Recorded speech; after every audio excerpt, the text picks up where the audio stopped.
வணக்கம் மக்களே, கம்ம கம்முன்னு தக்காளி சாதம் இந்த மாதிரி செஞ்சு பாருங்கள். என்னோடய ஸ்டைலில் நான் செஞ்சுருக்கேன். தக்காளி சாதம் சாப்பிடாதவங்க கூட சாப்பிடுவாங்க. இப்போ ஒரு குக்கரில் ஆயில் ஊற்றி வெங்காயம், பச்சை மிளகாய் போட்டு நல்லா வதக்கிடலாம். கோல்டன் ப்ரௌனு முடி நல்லா வதக்கிட்டு புதினா இலை, கொத்தமல்லி இலை போட்டு நல்லா வதக்கிட்டு அதில் இஞ்சி பூண்டு பேஸ்ட்டும் போட்டு நல்லா ஃப்ரெஷ்ஷான இடித்த இஞ்சி பூண்டு பேஸ்ட்டாக போடுங்க. அப்போ தான் டேஸ்ட்டாக இருக்கும் சாப்பாடு. அப்புறம் நல்லா வதக்கிட்டு தக்காளி, கொஞ்சமாக உப்பு. தக்காளி நான் 4 தக்காளி எடுத்திருக்கேன், பெரிய தக்காளியாக. அப்புறம் அரிசி ஊற வச்சுருக்கேன்.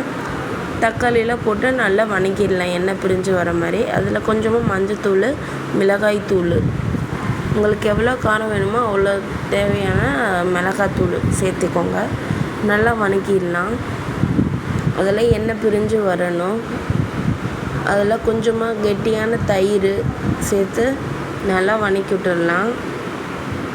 இது கொஞ்சம் எண்ணெய் பிரிஞ்சு வந்ததும் ஊற வச்ச அரிசி போட்டு நல்லா கலந்து விட்டுக்கலாம். தேவையான அளவு தண்ணி ஊற்றி அதில் உப்பு எவ்வளோ வேணுமோ அவ்வளோ சேர்த்துக்கோங்க.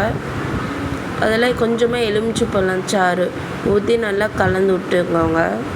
இப்போ ஒரு கொதி வந்ததும் மூடி வச்சிடலாம்.